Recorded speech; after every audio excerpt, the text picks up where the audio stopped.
முருகா.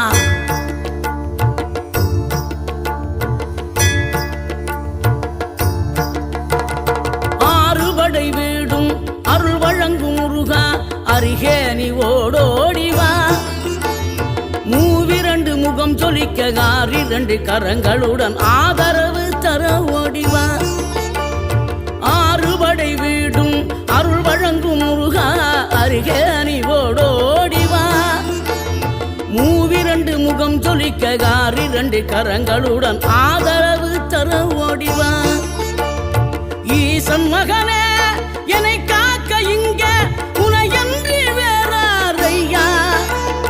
நெஞ்சார நான் நினைக்க பஞ்சாமிர்தம் கொடுக்கும் ஒரு தெய்வம் நீதானையா, ஒரு தெய்வம்